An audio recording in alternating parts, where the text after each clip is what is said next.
I'm dating non-exclusively. Dating Oh. non-exclusively. That That's there's an yeah. app for that too, by the way. Oh There's an yeah, app for that too. it's called Instagram.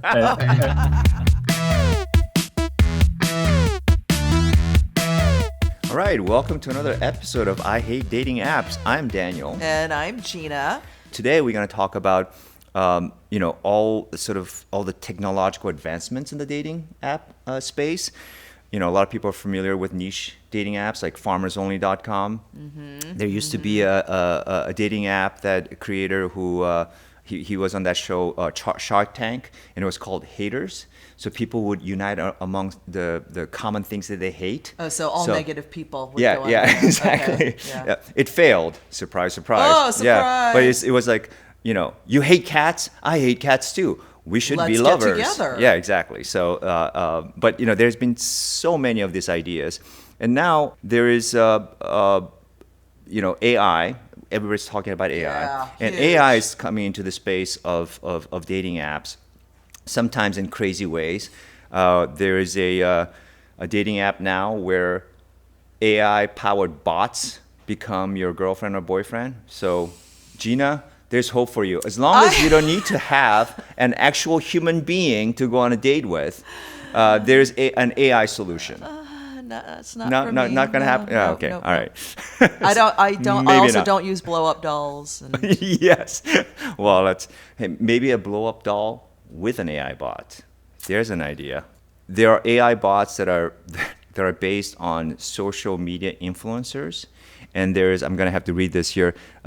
Karen AI is based on an influencer called Karen Marjorie, who I have no idea who she is. Karen Marjorie. Marjorie. I don't know. I've Marjorie, never heard like of this. her either. Yeah, Marjorie is what I said. This is how much I know. That bot, Marjorie, yeah. aka Marjorie. Marjorie, yes. She actually has 15,000 people, on a wait list to become her boyfriend, her virtual boyfriend, or I mean, she's the virtual. Anyway, and there's this new app called SciMatch. So there's the AI bot side, and then there's using AI technology actually to make this process simpler or more effective, I guess. And so there's this SciMatch app where literally you just take a selfie, and that's all you have to do. So this is for lazy people. You don't want to fill out all of that, form about what you're interested in, what you're looking for. Just take a selfie, and then AI will do the rest for you. We'll find you the perfect mate just based on a selfie. I'm gonna do that one. You're gonna do that. You're gonna try that one. Yeah. So to talk about, technology and dating apps and sort of the advancements in this area, we have two really cool guests today. Jon is the creator of Koyamore, and I thought this was really interesting. It's a dating app that is specifically designed for introverts, and he'll get into why. Koyamore. Koi.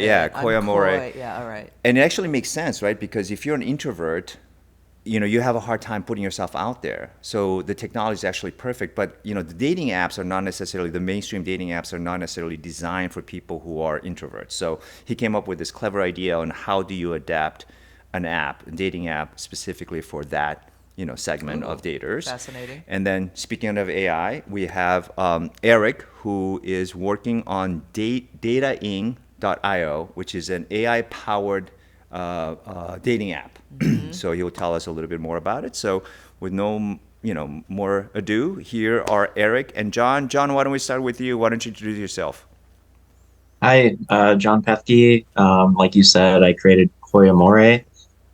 So yeah, I think 2 years ago, or like roughly at the start of 2022, I was sitting in my office with some work colleagues, and we were talking about dating and dating apps. And I've been on dating apps for roughly 10 years. I've tried them all and everything. And I had just said, I wish there was a dating app, that catered to someone more like me who is introverted. It's not easy to connect with people, with someone with my tendencies sometimes. So I was hoping to find something like that. And one of them was like, well, why don't you make it? And at the time I was like, I just laughed it off, but I got to thinking about it. And, I looked online and I couldn't find a lot that strongly catered to introverts. So, I thought I'd give it a shot. Immediately, it was like February or March that I started, kind of scoping out exactly what I wanted it to be. And then fast forward to May of this year, I was able to release the app. So now we're off to the races with trying to promote it. 3 months it took you to develop the app. You must be a smart no, cookie. no. It was like roughly 12 months. So we started at the beginning of 2022 and we released it in May of this year. All right, Eric, why don't you introduce yourself? Well, John, first off, I love the name Koyamori. It's really funny. So kudos to you for coming up with that. Nice to meet everyone. My name is Eric. I'm 30 years old, blessed to be living in beautiful Southern California.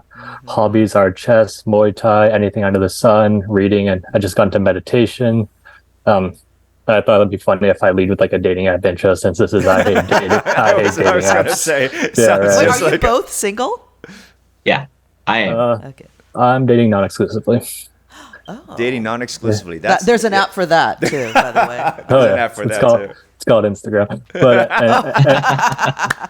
Exactly. anyways, my dating experience has been all over the spectrum. So I've been in the position where I've been getting no matches based on dating app algorithms. I think we understand that top 5% of the people match with like 100% of the opposite gender, which creates a skew in the marketplace. So I've been on that spectrum. And I'm fortunate enough to be on the other end of the spectrum now, where I can log on the app and just select any match I want, and that creates a problem because every time I go on dates, and I view the main problem with dating apps right now, it's all look based. Like even myself, if I'm trying to find love, I'm on Hinge, I'm on Tinder, I'm just like, okay, face swipe, face swipe, face swipe, face swipe. And then even then, like the bios are very limited. Everyone has the same bio over and over again. It's just like, tell me about yourself. I ordered tequila shots on Tuesday. It's like, cool story, man. Yeah, so I find that the issue is, people aren't matching based on authentic interest. And this is where dating AI comes in. So dating AI is the first ever AI-powered matchmaking service. And I've also been involved in the matchmaking space where instead of trying apps, people match you up with potential partners. So this is just democratizing that at scale, meaning like if you were to try to use a matchmaking service, I'm sure any of your listeners know, they can be really pricey. Dating AI is a free version of that. So like the app you just mentioned, we keep it really simple in the sense there's no profile creation. You just go on, log in with your digital footprint like Spotify, Instagram, LinkedIn. It gathers all that data. And then we try to match people based on genuine interest rather than looks based to keep the playing field more level. We're going to have it so like not like you get like 2 to 3 matches or whatever number we decide per day. So you're just not flooded with matches. And the logic behind that is when people would actually look into the matches. For example, I log into dating.io. I could say, okay, 3 matches. Kimberly, Ashley, Liz. Okay, I could see a brief bio of them. Okay, I like Liz. Tell me more about Liz. Does she have an engineering degree? Does she have less than 1,000 followers on Instagram? Does she less than 1,000? Yeah, less than 1,000 followers on Instagram. Does she listen to Coldplay on Spotify? So then you can really get granular with that. And then from there, since we had linked all the data like it links to Spotify, for example, like, okay, there's a Coldplay concert coming up. Would you and Liz like to go? Then like, okay, I like Liz so far. Then you tell Cupid AI, that's our matchmaking service, about this. And then she reaches out on behalf of Liz, and then it can help plan the date from there. And we're also going to be building out dating in VR because VR. Oh my God. So we're building out the app section for that. And the logic behind that is I'm a big believer in face-to-face dating. I mean, if I'm going on a date, I'd rather meet face-to-face. But that's not the case for everyone. So some people, and I perfectly understand from a woman's perspective, it's like a stranger danger type thing. It's like, do I really want to meet this random dude who I've never met before in real life? And I think dating matches, I think our app helps with that security because you get all their social profiles, you get a better digital footprints. Okay, they actually went to the school they went to. Okay, they actually have a job. This is better than like a fake Hinge profile. Right. But if you want to have an introductory call in VR, you can do that as well. So we want to get ahead of that trend in terms of like Apple. This is fascinating because the fact that you're using technology to get around how technology made this so much harder, right? Because technology made it, Gina said this in previous episodes, she gets inundated with matches. And it's mostly, it's like trying to find that proverbial needle in the haystack, right? Yeah. And so now we're using technology. Like the next step the next level of technology, AI, to try and it's essentially, we talked about matchmaking services, which Oh, is like so expensive. it's Yeah. very Oh, yeah, expensive. Jesus. But the matchmaking services is what a lot of people who are tired of dating apps turn to because they hate the dating apps. And they want a more personalized. Right, they want more experience. personalized. So now Eric is using Cupid AI, which is an AI technology to do essentially what matchmaking tries to do, but again using technology, which is fascinating. Really looking forward to seeing that out there. Yeah. Can I ask you, Eric, to also put prompts in there for things that annoy the shit out of me? Like, do you take your shoes off when you come into someone's house, or at least ask if you should take your shoes off when you go to a guest's home where you've been invited for dinner or to spend a wonderful evening? Do you bring like flowers or a little wine or something? Like, I think it's like the Korean sensibility in me. When I've invited somebody over to dinner at my house, whether it's a date or not, and they show up empty-handed, I know people probably have all kinds of thoughts about this, like, Gina, you're wrong, Gina, you're right. But it annoys the shit out of me. Like, I would never, just because of the way I grew up, I would never go to someone's house for dinner and first of all, not say, can I bring something? And then if they say, no, just yourself, I would never show up without something in my hands, whether it's flowers or wine or, drinks or whatever, like I said. So when like people show up to your house, first time, I give them the benefit of the doubt. Maybe they were running late, Second time they show up with nothing in their hands, I don't invite them to my house in the future, because I'm like, rude son of a bitch. But I know a lot of people have a lot of thoughts about this. Like, Gina, how are they supposed to read your mind? But I would love it if like that could be on your dating AI site where you could filter those kinds of super specific questions. Like you were telling me a story about like some girl who like hated avocados, or what? Maybe it was Maria. Maria was like, some dude said, I hate avocados. And she's like, I got to get up and leave because I love avocado and clearly we're not compatible. So it's like, we're like you were saying, like he's getting so granular, but that's how people are now. And that's what technology, AI technology is going to help you do. Eric, what you didn't realize is that this show, this podcast is called I Hate Dating Apps, but it's really about what Gina hates. Yeah. It's all about what I hate. Let's be real. You need to teach it's generative AI, I assume. So Cupid AI better learn real fast what Gina hates. Okay, just making sure. Yeah. The beauty of Cupid AI is as we get more and more users, as we get more and more data, as we get more and more interactions, it'll teach itself. Hence the AI part. So our goal is we want to match people with people that actually match with them, and to actually match with someone, you have to care about the little things, not just like, because we're gonna obviously start off with like school and education, job, but that's really just surface level. We want to be able to get as granular as possible because our overall mission is we want 50% of our matches to turn into long-term relationships, and we want to help match over 1 billion people. When is it launching? December 15th with our beta list. So when it launches, we'll have integrations with, I think, Spotify, Pinterest, and Instagram. And as we get more and more approvals from the other platform, we'll integrate with them as well. So for the folks who will be listening to this podcast, it'll already be launched. Yeah, by the time potentially. It releases, so it's December 15th of 2023. I'm going to bring in the introvert because since he's an introvert, I have a lot of things to say about Jon as well. By the way, but you go ahead.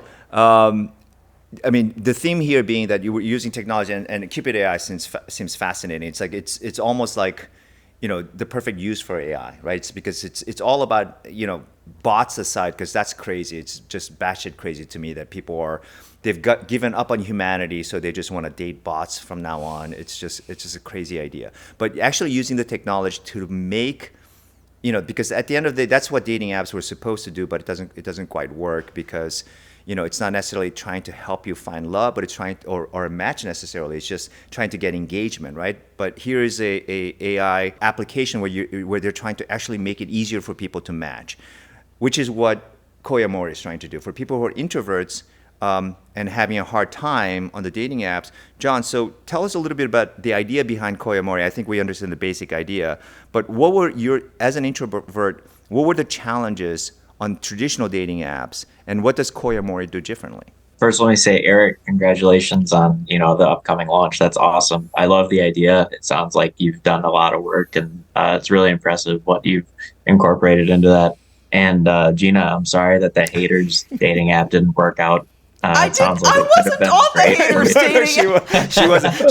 She could have been though. She could have been. If she had gotten on it, it would have actually been successful because she would have had like a bunch of matches. I'm like, I hate this, I hate that. Right, Oh, right. you No, hate no. it too. No, You must be Gina actually No, is- I'm yeah. on the mainstream apps. The reason why this podcast exists because of Gina's experience, right? And her experience actually in many ways is very typical of for women. And I think Jon, the typical dating apps don't work for a vast majority of people. That's why we hate dating apps, right? So hopefully Cupid AI can help the cause, and Koyamori can help the cause. So tell us a little bit about what your struggles were on traditional dating apps.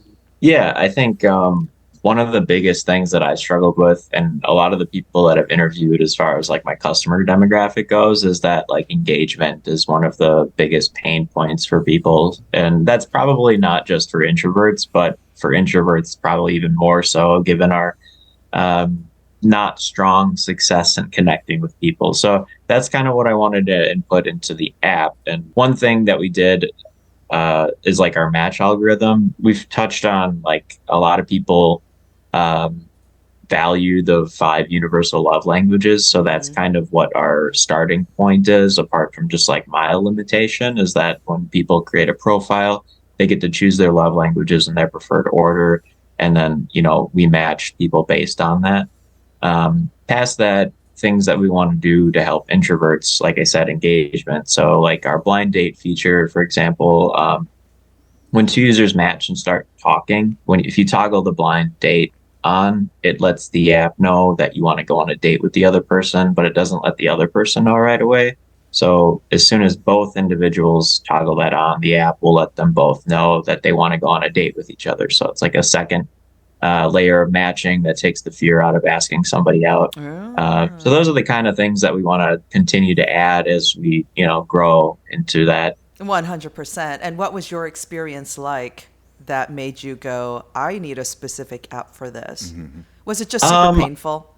Yeah, I mean, I had matches and I went on dates, and I think they were few and far between. I know partially because of that is like the dating app market is very skewed in terms of like male to women ratio. That's always a thing. And trying to cater to that demographic is a difficult thing to find to do. But as an introvert, I'm not very good at like figuring out what to say to people, especially when like I could say one thing to one person and it may be perfect for the other person, but then it's the opposite effect. So understanding what the opening message it should be for a specific person is always difficult. So I think there's a lot of work that can help there in understanding what kind of a message, just the initial message should be. Because I feel like once you start to get to know someone, that part isn't very difficult if both parties are interested. But I think a lot of people have a very defined expectation of what that first message should be, and nobody knows what that expectation is. We'll be right back after a quick word from our sponsors. If you love Korean skincare but don't know what to buy or where to buy it from, then olali.com is your answer.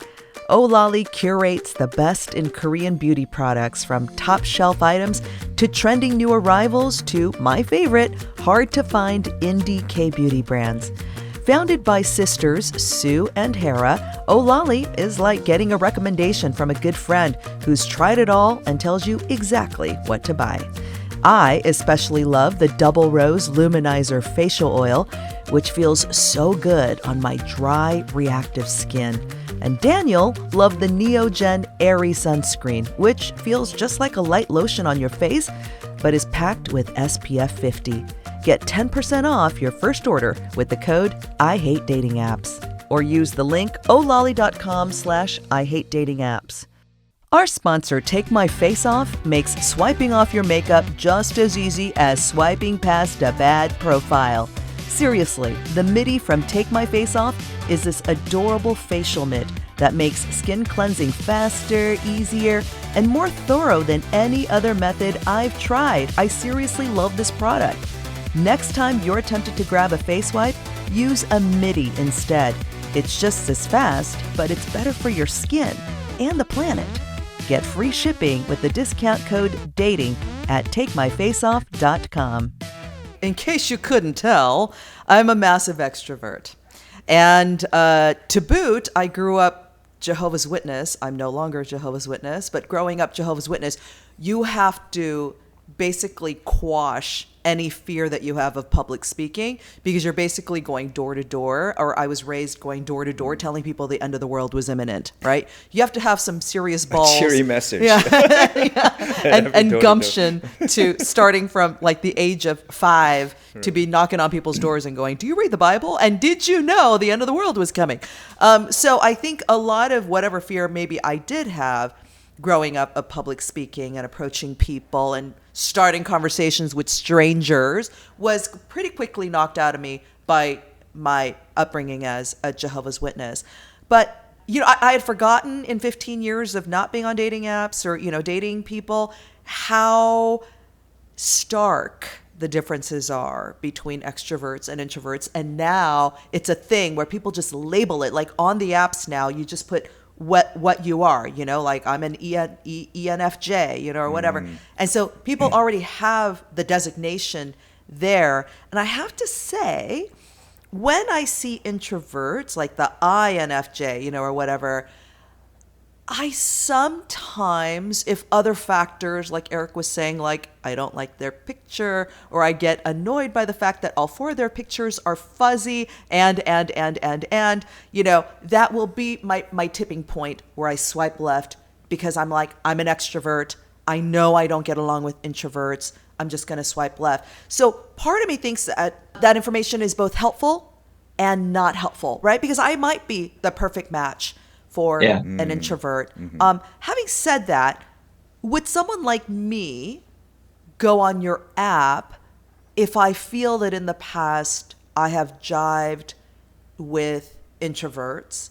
And if so, as an introvert, what would you tell this extrovert about dealing with introverts on dating apps? We want to cater to introverts just as like Bumble caters to women and for their app, you know, the nicheness part of it. But we encourage extroverts to join the app because opposites attract and match well and pair well together. So we definitely encourage that. If you found someone that you were into that was introverted, I think patience is a strong thing. You know, I think expecting to carry the conversation might be a realistic expectation. Okay, yeah, and that's not the case for everyone, but I think it is a strong factor. Introverts open up slower for a lot of people, and they have often are just more observant and everything like that. They're not as vocal. The way I look at like introversion versus extroversion is like an energy status, like and not like necessarily having more energy than another person. It's just how they choose to use it. I think whether it's Cupid AI or Koya More, it boils down to the same thing. It's like, how are we helping people find that perfect mate, right? How are we finding the right person for Gina? Because Gina, when you're going on the dating apps, there might be things that trigger, and like to your point, like there might be an introverted person out there that you'd be a good match for, but because an introvert person presents himself in a way that, you know, with the apps and the filters and the algorithms, now you might not find that person, right? So whether it's Cupid AI matching you perfectly, not necessarily, but at least giving you a chance to match with the right person, or, you know, with Jon's app, you're an extrovert, but maybe there's an introvert person out there that you're not just matching with because the apps don't filter it that way, right? Yeah. Which is kind of interesting, there's so right? many non-specific And like things. the blind date feature actually is really interesting to me because when he said that, the first thing that comes to my mind is, you know, a lot of guys have been through this experience where, you know, when you're a teenager and you go to a dance and, you know, you got that cute girl across the room and you really want to ask her to dance, but you're so shy and you're you know, so scared to go ask her to dance. And you don't know, maybe she wants to dance with you too, but she's not going to approach you. So if there was a feature that like on Green top of my light. head. Yeah, there was a light on my head that goes, "Yeah, blind date available. Like I would love to dance with you." And then Or at a bar. Yeah, right? at a bar. I am available yeah. and single, and I'm here Right. at this bar to meet people. But I think I have a suspicion though that for introverted men, it's a lot harder because if you're an introverted woman on dating apps, whether you're an extrovert, but if you're an introverted woman on dating apps, just generally speaking, just statistically speaking, women get hit up a lot more because there are a lot Right. of men on dating apps. Yeah. They'll swipe right. Like it's a numbers game. I had a friend who, when dating apps first came out, he said he made a point. It was almost like homework. He would log on from such a time to such a time, and he would just swipe right on all of them. Swipe. On every single one? Every single. He wouldn't even look at the profiles. He just because the numbers game. And then if anybody what a was jerk. But like again, that so guy. it's everybody's gaming the system, right? So now you have using this is what the irony is for me is like using technology to battle technology. Like let's use technology to fix the stuff that technology broke in the first place. I don't know. All I can say is there are a lot of things that bug me, and so I am. In case you couldn't I don't tell, know. I don't there are a know. lot of things All that I know bug is that me. there are a lot of things that bug me. So maybe like I would maybe I mean obviously I'm not an introvert, so John, I mean I probably wouldn't go on a site like yours, but I definitely see the value of a site like yours.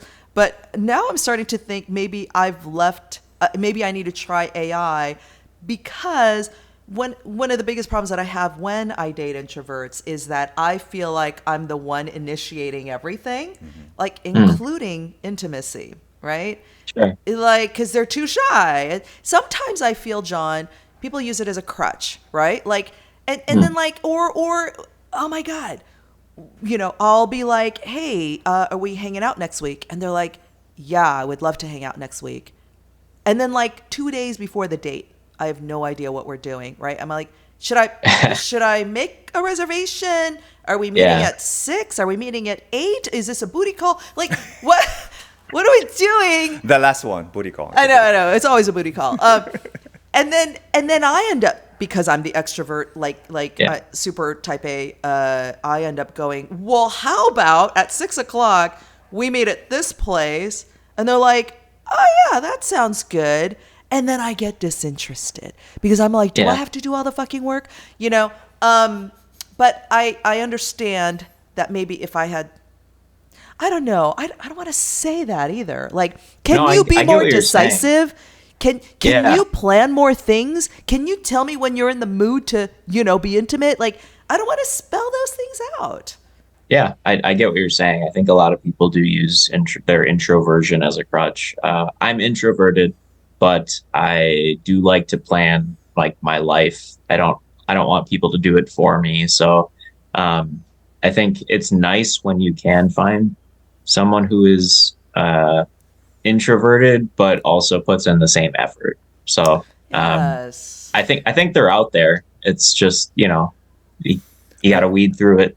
That's what I'm doing right now. Well, but Eric's Cupid AI might be able to make that a lot more efficient for you. Like I could put all of my little idiosyncrasies. Right. So Eric, how can Cupid AI help our friend Gina? Yes. So Because that's the bottom line. It's all question. about me. Yeah, That's what we're trying to get to. it's always about Gina as it should be. As it should be. No. Oh my God. Yeah. So We're gonna Cupid edit that AI out. Cupid AI can do a bunch of things. So, for example, if Gina is looking for a specific type of man in her life or woman, I don't know, I don't judge either. She can get granular with her search, meaning she could okay, I'm looking for someone who's extremely extroverted. Then she could talk to Cupid AI and ask about the locations of where he's visited, where he's been on Instagram, what he does, what his friends are like. So you can play the detective work. You got her attention now. Yeah.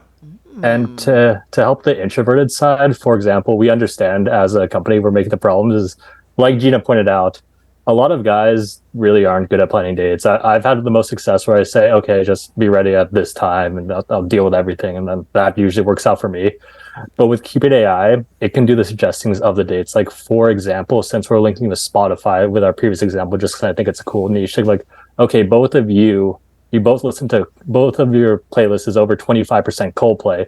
There's a Coldplay concert coming up. Why don't you two go and then the Cupid AI can communicate and set up the match between you.